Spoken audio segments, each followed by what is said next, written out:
Бүгүн бизде конокто Жашыл Альянс Кыргызстан юридикалык чактардын бирикмесинин аткаруучу директору Илгиз Камбаров агабыз конокто. Саламатсызбы, кош келипсиз.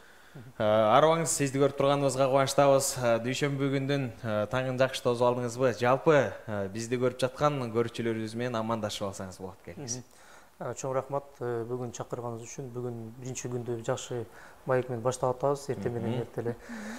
Негизи Жашыл Альянс жөнүндө кыскача айтып кетким келет. Жашыл Альянс бул 2019 катталган. Андан мурун 12-жылдан бери бул Кыргызстанда климатическая сеть Кыргызстана деген болгон. Ошонун тобуна бир топ уюмдар кирген, экология тармагындагы активисттер, адистер. 19-жылы биз ошону жаңылатып, ребрендингдеп кылып, ошондон бери биз бир топ ири долбоорлорду ишке ашырганбыз. Бүгүнкү күндө Жашыл Альянстын арасына 50дөн ашык мүчөлөр келет. Алардын тармактары бул жашыл айыл чарба, жашыл энергоэффективность, саламжалдуу энергетика, жашыл финансы, негизи изилдөө, билим берүү, климат өзгөрүшүнө байланыштуу экология жана жаратылышты коргогон адистер, эксперттер жана уюмдар.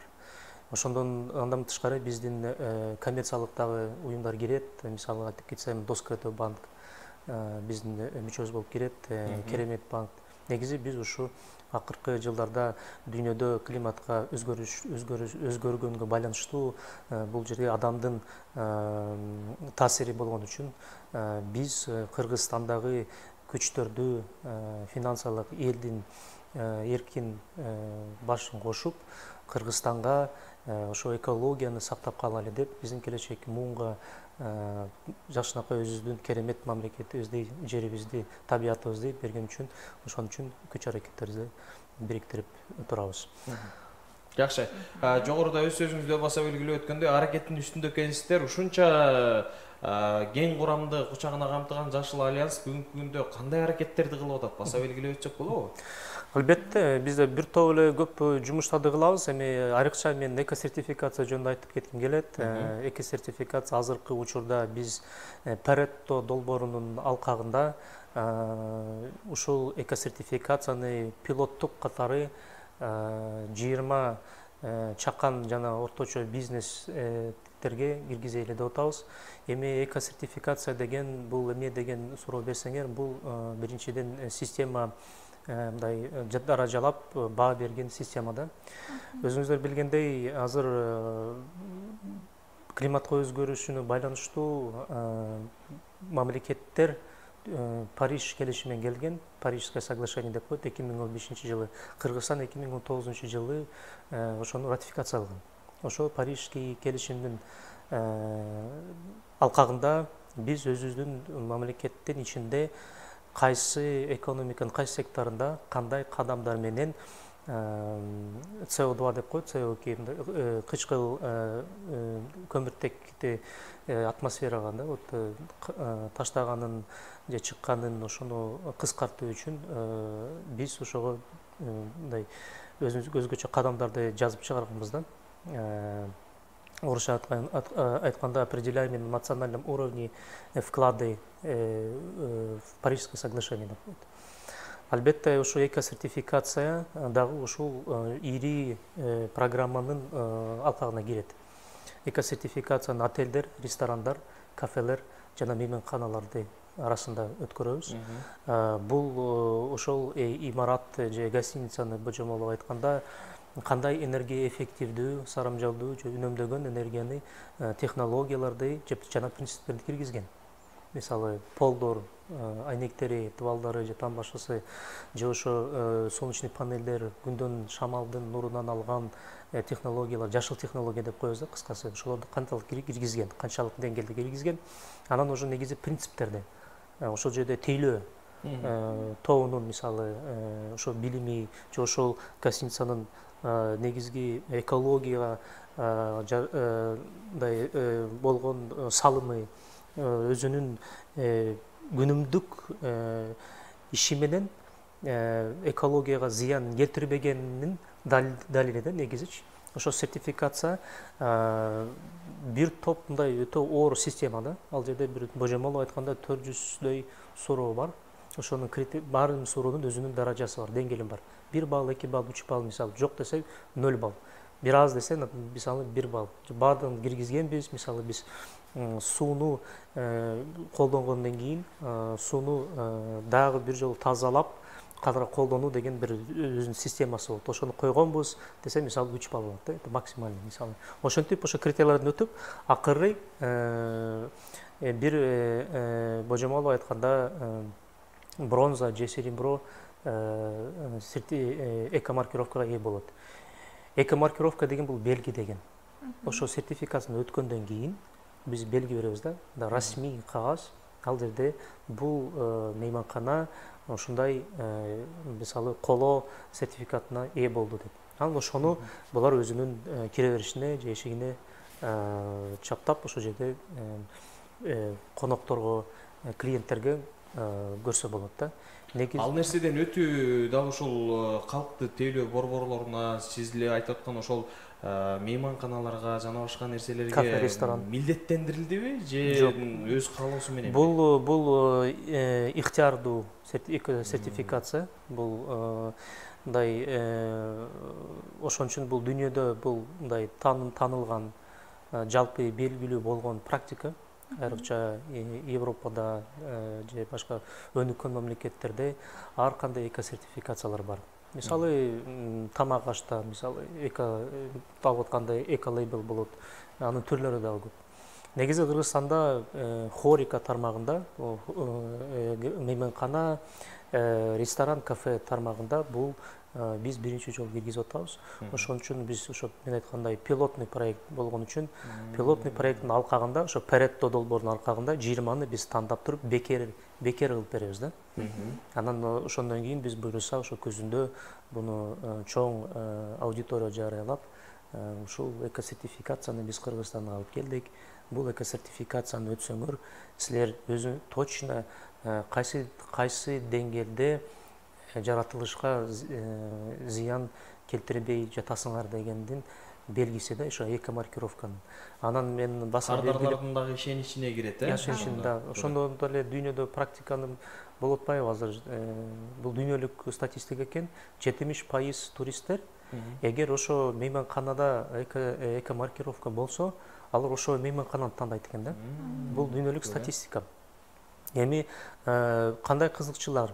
Биринчиден мейманканалар, ошо ресторан, отелдер өзүнүн экологияга жакындыгын, жашыл принциптерди жана технология киргизгенин, негизи ошо күнүмдүк жашоосу менен, иши менен Кыргызстандын мындай бүткүл Кыргызстан өзү жыл сайын CO2-ны абага таштайт да. CO2 дегенде где-то бир 16 миллион тонн CO2 эквивалентиндей таштайт да. Ошондуктан биз ошо Париж келишиминин алкагында ар экономика секторунда өзүбүздүн ошол атмосфера CO2-ны азайтышыбыз керек да. Азыркы учурда Кытай, Америка Кошмо Штаттар, Евро биримдик мамлекеттери эң чоң климатка зыян келтирген ушулар мамлекеттер. Себеби булардын экономикасында өтө көп ири заводдор бар, көмүрлөрдү, нефть колдонушат. Ошондуктан алардын салымы көбүрөөк Кыргызстанга караганда. Салыштырмалуу.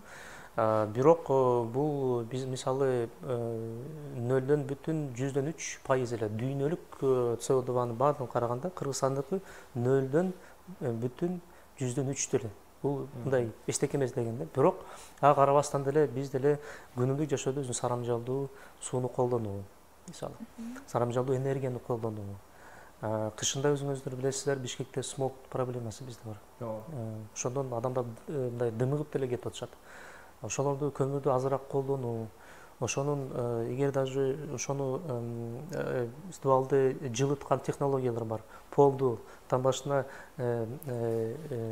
баягындай күндүн нурунан алган технологияларды койсо, негизи ошол көмүрдөн азыраак көз каранды болот да, туурабы?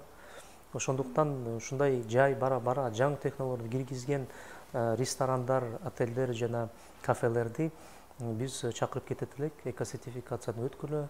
Экосертификацияны өтүп, эко-маркировка алгыла Жашыл Альянстан. Бул негизи биздин доордун талабы. Азыр дүйнөнүн баардыгы экономиканы өнүктүрөм деп, жашыл экономика деген мындай сөз түшүнүк пайда болду.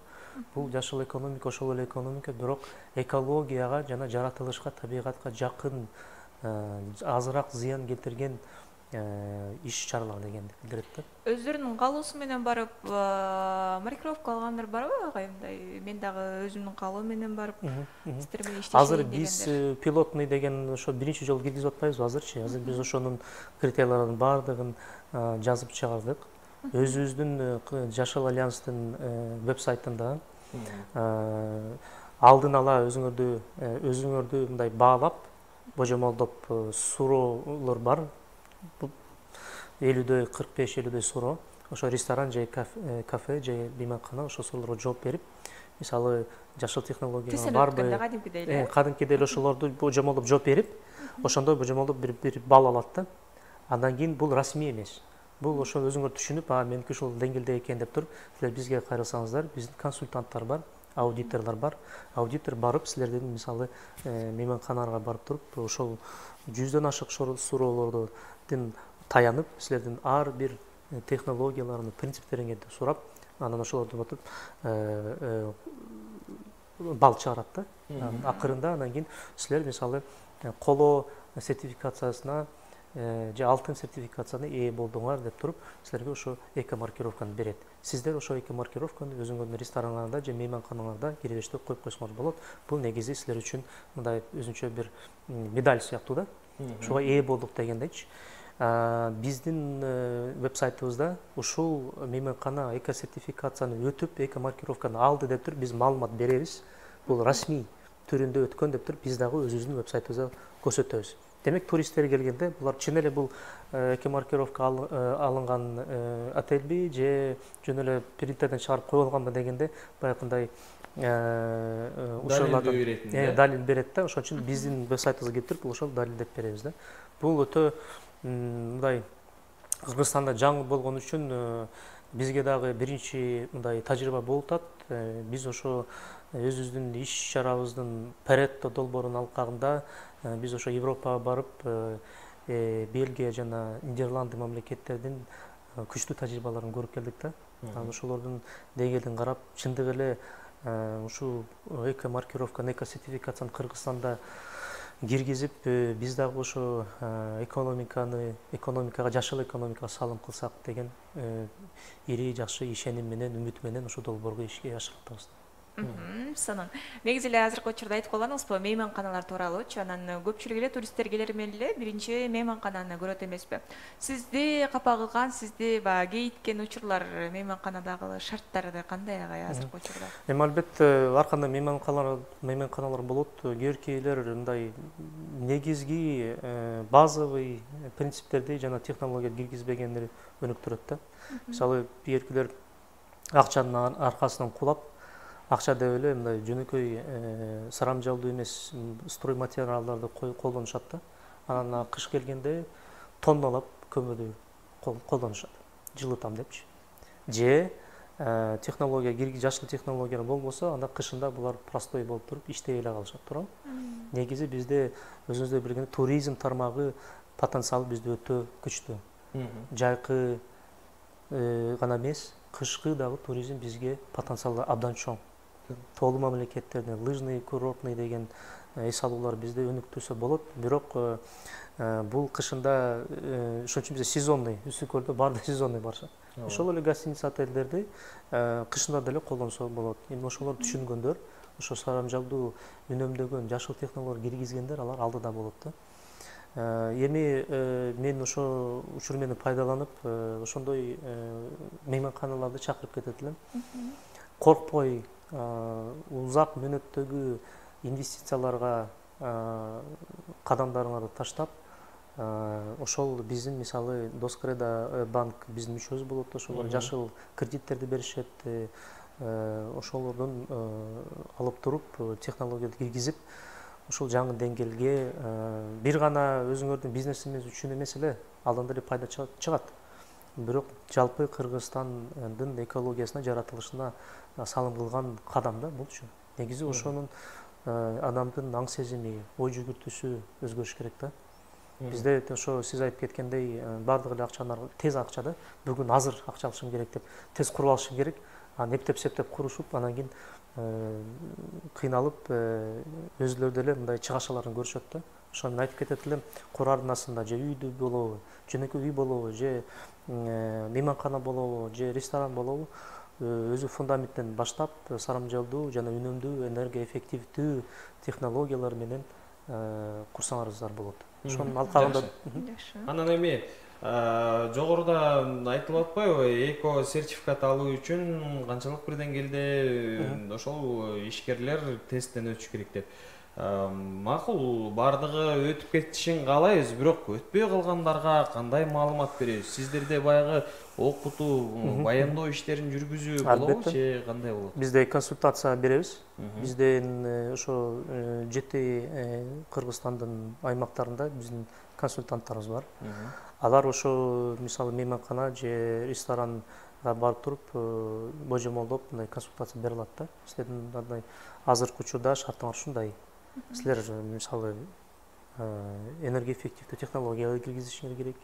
Сууну кайтара тазалап колдонуу технологиясын киргизишиң керек. Күндүн нурунан энергия алган технологияларды киргизишиң керек. Өзүңөрдүн тейлөө принциптериңерди өзгөртүп, ошол жерде мисалы ошол жерде иштеген, ресторанында иштеген же мейманкана тазалаган айымдар бардыгы ошол сууну сарамжалдуу колдонуп, энергияны, электричествону, токту сарамжалдуу колдонуп деген принциптерди алар консультация берип туруп, анан эмки инвестиция кылып туруп, алар уже сертификацияны өтө алышат келечекте. Жакшы, анан эми ушунча иштин баягы жаңы башталса дагы жакшы алгылыктуу иштер болуп атыптыр. Жыйынтыгы болуп атабы?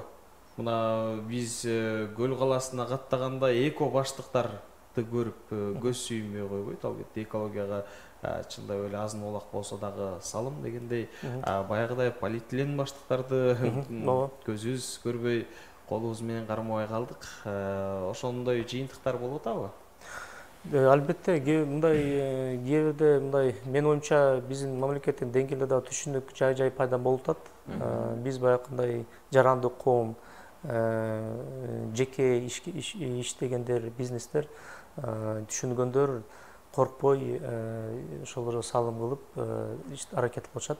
Бирок жай буюрса ушу иштер жүрүп атышат. Негизичи биз ишенебиз, бул элдин аң сезими көбүрөөк адамдар түшүнсө, аймактарда дагы, айылдарда дагы, шаарда дагы, мамлекеттик деңгээлде дагы, министерстволордо дагы бардыгы түшүнүп, ошондой бирге ошол кадам таштаса, биздин жеңишибиз өтө жакшы болот деп ишенем да. Жакшы, кеңири маалымат алгандан кийин таңгыр менде ой пайда болду.